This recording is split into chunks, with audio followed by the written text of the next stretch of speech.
મંતવ્ય રજૂ કરશો?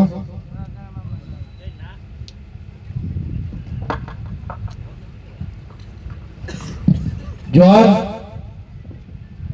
भील प्रदेश के इस जालोद तहसील से गराड़ू गांव की पावन धरती से मैं हमारे पूर्वजों को, इस प्रकृति को और सभी जीव जंतुओं को नमन करता हूं। साथ ही में भील प्रदेश के राजाओं का, सभी माताओं और बहनों का भी अभिवादन करता हूं। साथियों, हम आज यहां आपके पास कुछ लेने के लिए नहीं आए और आप भी हमसे कुछ लेने के लिए नहीं आए। वर्तमान में हमारे समाज की जो परिस्थिति बनी हुई है उसको ध्यान में रख करके, उसको समझने के बाद जो सामाजिक जन जागरण का काम चल रहा है उसको आगे बढ़ाने के लिए आप लोग आदिवासी परिवार से जुड़े हैं और ये आज का पल आने वाले समय में एक ऐतिहासिक पल लाने वाला है। हमें यहां सिर्फ आपको जानकारी देने के लिए आए हैं। जैसे कि अगर आपको कानून की जानकारी है तो आप एक अच्छे वकील बन सकते हो। साइंस की जानकारी है तो आप एक साइंटिस्ट बन सकते हो। आपके पास अगर इतिहास की जानकारी है तो एक इतिहासकार बन सकते हो और साथ में भंवरलाल परमार भी बन सकते हो। यानी जानकारी ही सबसे बड़ा हथियार है। हथियारधारी लड़ाई हमारे बाप दादाओं ने बहुत लड़ी है और उसका परिणाम भी हमने देखा है। अब आगे की लड़ाई जो लड़नी है वो संवैधानिक तौर पर लड़नी है और इसीलिए हमें संविधान को बचाना है। अगर संविधान बचेगा तभी हमारे हक अधिकार बचेंगे। मैं आपसे कहना चाहता हूं कि हमने कभी सोचा नहीं, अभी बाबू भाई ने बताया इस तरह के आदिवासियों का आजादी के बाद क्या हाल है। आजादी के बाद हमारी समस्या कम हुई है या बढ़ी है? बढ़ रही है। और मैं कहना चाहता हूं कि आजादी की लड़ाई में आदिवासियों का कोई रोल था या नहीं था? अगर नहीं था तो हम आज 8% आदिवासी क्यों रह गए 100% में से? और अगर था तो हमारा इतिहास कहां है? हमारा इतिहास कहां है? हमें हमारा इतिहास ही नहीं पढ़ाया है, लिखा ही नहीं हमारा इतिहास, तो पढ़ेंगे कहां से? हमारे पास, इसका मूल कारण है हमारे पास जानकारी का अभाव है। और ये जानकारी का अभाव क्यों है कि आप इस देश के मालिक हो, ये बात आपके समझ में नहीं आनी चाहिए। ऐसा उन लोगों ने षड्यंत्र किया और इसी वजह से, जानकारी नहीं आने की वजह से हम लोग इधर उधर बिखर गए थे और इसी वजह से ये परिणाम आज हम भुगत रहे हैं। जितना हम हमारे बारे में जानते हैं उससे ज्यादा तो वो हमारे बारे में पहले से जानते हैं।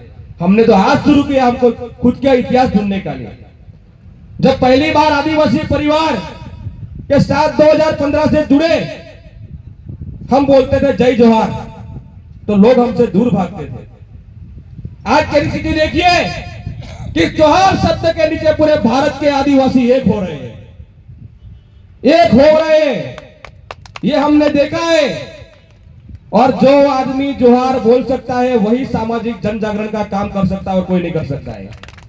हमने मुनावाड़ी में चिंतन शिविर किया, भगवान बिरसा मुंडा की मूर्ति लगाई तो कुछ लोगों ने बोला कि लोग नहीं आएंगे। हमने इतनी बड़ी चिंतन शिविर किया, कौन रोकेगा हमको? आदिवासी परिवार ने एक ऐसा चुंबकीय गुण पैदा किया है कि लोग ऐसे ही खींचे चले आते हैं, उनको लाने की जरूरत नहीं पड़ती है। ये हम आज यहां देख रहे हैं। साथियों, हमने कई बार ऐसा भी बोला कि आदिवासी हिंदू नहीं है, तो कुछ लोग हमारा विरोध करते थे। लेकिन आज हम देख रहे हैं कि 90% लोग हमारी इस बात से सम्मत है कि हम हिंदू नहीं है। और यही सच्चाई वाली बात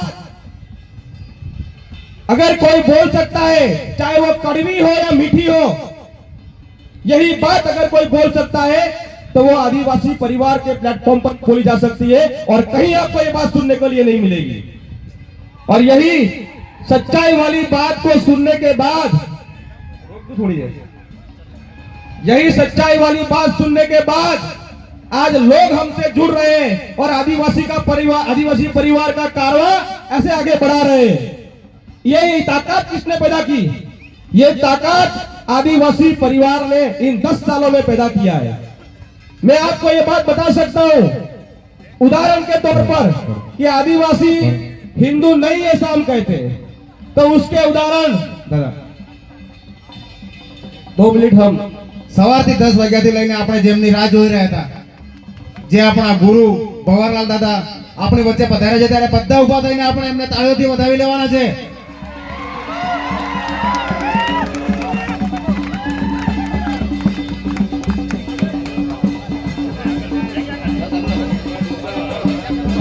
તાળીઓથી વધાવી લેવાના છે।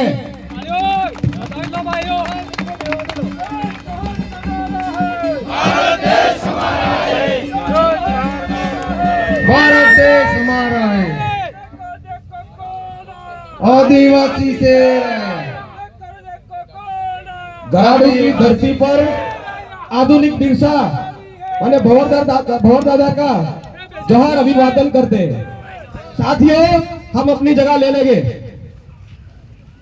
मैंने अभी बताया कि हम हिंदू नहीं है, तो बहुत सारे लोगों ने उस टाइम पर हमारा विरोध किया। आज परिस्थिति क्या है कि 90% हमारे आदिवासी लोगों ने इस बात को मान लिया कि हम हिंदू नहीं हैं। और यही सच्चाई वाली बात, चाहे कड़वी हो या मीठी, यह सच्चाई वाली बात अगर कोई बोल सकता है तो वो आदिवासी परिवार के प्लेटफॉर्म पर ही बोली जा सकती है और कहीं आपको सुनने को नहीं मिलेगा।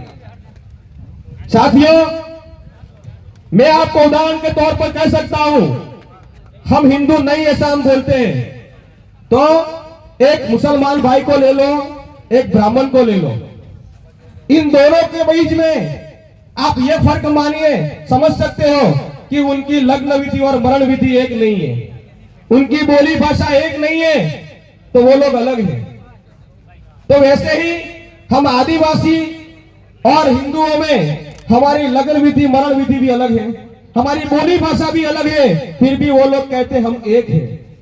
ये क्या समझा रहे हैं हमको?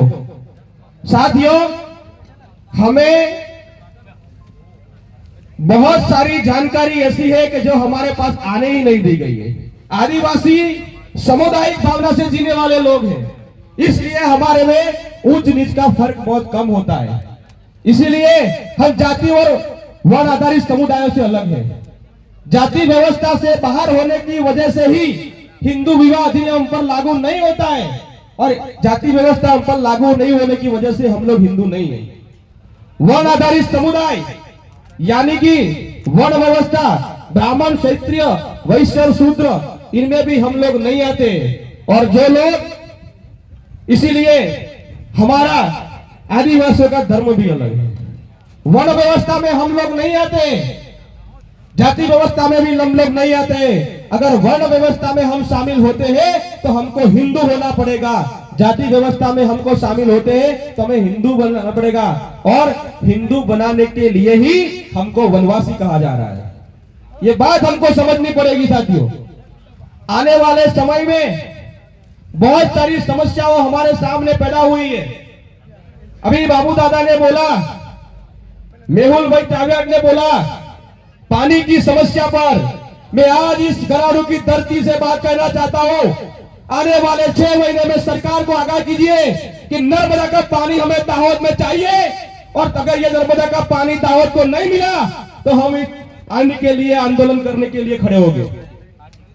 अगर सोशल मीडिया पे अभी चल रहा है, अभी बताया किसी भाई ने कि दुबई तक पानी जा सकता है, तो दाहोद में पानी क्यों नहीं आ सकता?